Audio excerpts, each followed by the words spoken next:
Jest rok 1926. Szanowni Państwo, to znowu ja, wasz korespondent. Ale zanim przejdziemy do nowin ze świata, muszę Państwu wyznać, to był doprawdy szalony dzień. To audycja o tych, którzy wprawiają miasto w ruch. Przypominam, jest rok 1926. Warszawa od rana nie dawała mi spokoju. Wszystko zaczęło się, gdy drzemałem właśnie w najlepsze, śniąc o wygranej na wyścigach konnych, gdy nagle usłyszałem rytmiczne, bezlitosne uderzanie trzonka miotły o moje drzwi. Tak, to pan Walenty, nasz stróż i samozwańczy dyrygent świtu, punktualnie o 8:00 budził naszą kamienicę, nawołując do porzucenia pierzyn. Panie redaktorze! Wrzeszczał na całą klatkę, akompaniując sobie miarowym stukotem. Budzenie było zamawiane. Walenty najwyraźniej pozazdrościł brytyjskim tyczkarzom, a że nie miał pod ręką nic lepszego, wykorzystał tę samą brzozową miotłę, z którą praktycznie się nie rozstawał. Ot jego autorska optymalizacja usług komunalnych. Przyznam Państwu, że w tamtej chwili miałem ochotę wyrwać mu ten kij i wsadzić mu go tam, gdzie słońce w 1926 roku zagląda najrzadziej. Ale złość szybko ustąpiła wdzięczności, bo przecież nie mogłem się spóźnić. Wypadłem na ulicę. Miasto już huczało. Na rogu Marszałkowskiej znajomy pucybut niemal rzucił się na moje zakurzone lakiery. Usłyszałem tylko ostry dźwięk szczotki i głośne klaśnięcie szmatki o but, które obwieściło światu, że odzyskałem godność. Panie szanowny, mruknął pod nosem, to błoto spod cytadeli zdradza, że wczorajsza noc była długa. Zapłaciłem mu 10 groszy za ten blask i za to, żeby zachował tę wiedzę dla siebie. Miałem mało czasu, dlatego złapałem podwózkę, hop do dorożki. Na nowy świat, przyjacielu, i nie żałuj owsa! Rzuciłem. I wtedy usłyszałem pisk kół na bruku, nerwowy dzwonek roweru, a z oddali wesoły wrzask. Uważaj, paniczu! To zdyszany młody goniec w kaszkiecie o mały włos nie skończył pod kopytami, pędząc tak, jakby od tej jednej koperty zależały losy całego państwa. To nasz uliczny czatrum, w ciągłym biegu, przenoszący między biurami wszystko, od pilnych zleceń giełdowych po bileciki miłosne pisane na mankietach. Ten krwioobieg miasta nie zna pauzy, karmi się plotką, wekslem z zdartymi podeszwami. Całą tę sytuację obserwował niewzruszony, sędziwy już mąż zaufania, posłaniec w swojej charakterystycznej czerwonej czapce z numerem. Czekał ostatecznie na zlecenie, będąc naszym analogowym serwerem bezpieczeństwa. Żywym dowodem na to, że w Warszawie pewne rzeczy wciąż wymagają powagi i czasu. Obok chodnikiem niczym ruchome kolumny wędrowali tragarze i węglarze, żywe fundamenty tej miejskiej maszyny. Na obrzeżach ulicy rozstawili się handlarze. Starszy pan sprzedawał drewniane zabawki swojego wyrobu, proste koniki i bączki, które w tym całym zgiełku wydawały się jedyną beztroską nutą. Ktoś inny tuż przy wozie wciskał głodnym przechodniom coś na ząb, bo przecież nie każdy zdążył zjeść śniadanie przed wyjściem z domu. Ale największą uwagą cieszyli się gołębiarze. W tumanach kurzawy wyciągali z klatek kolejne sztuki, mówiąc: patrz pan, jaka perła, oko czyste, skrzydło mocne. To była giełda emocji, gdzie o wartości ptaka decydował honor hodowcy i uścisk dłoni. Jadąc dalej, Mijaliśmy kwiaciarki na placu zamkowym.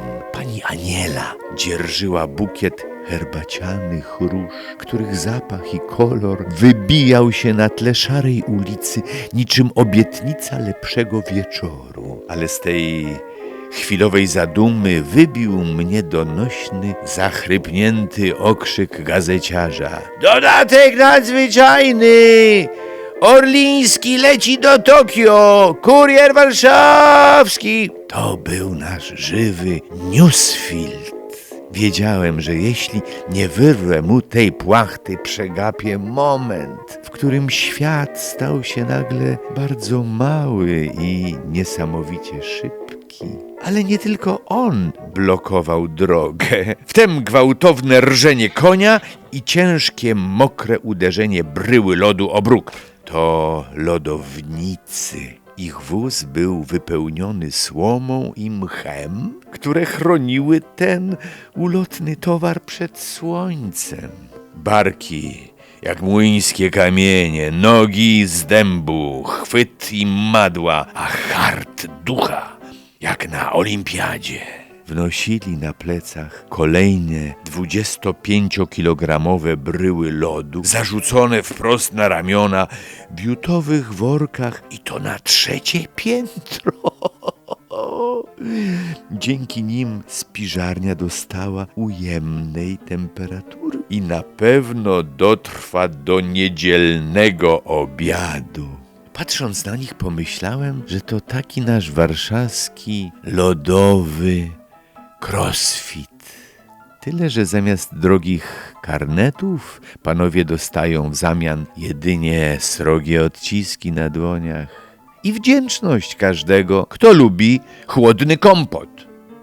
Szanuję ten wysiłek, choć patrząc na nich sam poczułem ból we własnym kręgosłupie.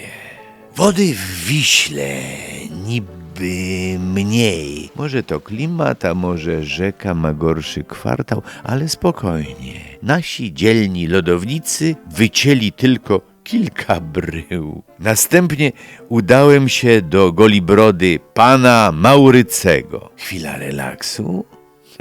Wolne żarty. Słyszałem tylko rytmiczne szastanie brzytwy o skórzany pas. Maurycy przykładał mi właśnie stal do krtani z precyzją chirurga, gdy nagle ciszę przeszył telefon niczym alarm bojowy. Myślą państwo, że Maurycemu zadrżała ręka? Wolne żarty. Nawet brew mu nie drgnęła. Przeprosił mnie uprzejmie, odłożył brzytwę i odebrał słuchawkę. Z słuchawki dobiegł go głos wesoło trajkoczącej telefonistki. Halo, łączę z panem Janem z banku. Pan Jan, jak to on, pewnie z kolejną propozycją lokaty, która miała uratować, cóż no, manko w księgach Maurycego. Słuchawka została odłożona szybciej niż bankier zdążył nabrać tchu. Maurycy wrócił do moich policzków, dokończył pracę z nienaganną starannością, pożegnał mnie z uśmiechem i cóż, świat finansów musiał poczekać, aż mistrz odzyska spokój ducha. Podziwiałem Maurycego, bo widzą państwo, w naszym świecie pieniądze lubią ciszę, a rozmowa o nagłych potrzebach kredytowych przy tak towarzyskiej telefonistce mogła się dla niego skończyć wieczornym dochodzeniem śledczym przed własną żoną.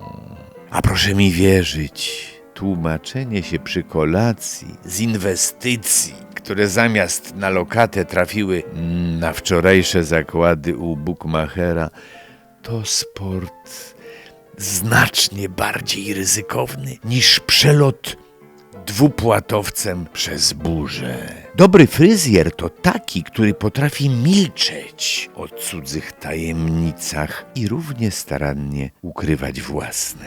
Wypadłem od Golibrody, mijając aptekę. Młody chemik w kitlu sztywnym od krochmalu mieszał mikstury na ból istnienia. Pachniało naftą i wielką obietnicą, ale ja potrzebowałem płynu. Syczenie z syfonu obwieściło wybawienie i szklanka wody sodowej z sokiem malinowym była gotowa. Najszlachetniejsze paliwo Warszawy. Zanim słońce zaszło, spojrzałem jeszcze przez wielką witrynę na nowym świecie. Słyszałem ciche sapanie pary z żelazka i delikatne stukanie młoteczka.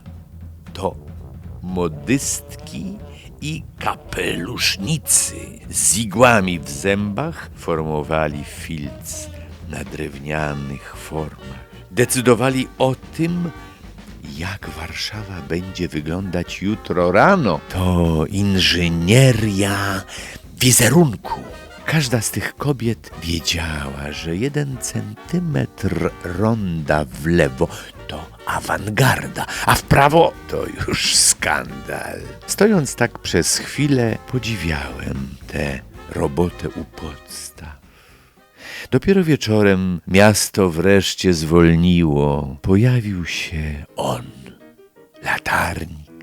Słyszałem miarowe stukanie jego kroków i ciche syczenie gazu w latarniach. Mechanizm został ułożony do snu. I właśnie w takich okolicznościach dotarłem do studia na nasze dzisiejsze spotkanie. Otrząsnąłem płaszcz z pyłu marszałkowskiej, poprawiłem krawat i spojrzałem na zegar. Dzięki panu Walentemu zdążyłem. Ukłony dla wszystkich pracujących. Swoją drogą, jeśli państwa kapelusz również stracił fason w tym radosnym pędzie, trafiłem dziś na godną polecenia pracownię czapek i kapeluszy Sterkowski. Dbają tam, aby styl zawsze szedł w parze z jakością. Zresztą przekonajcie się państwo sami. Tu Radio Days. Dobranoc państwu i oby wasz Walenty Jenkins pukał jutro wyjątkowo dyplomatycznie. Czytał Stanisław Gór.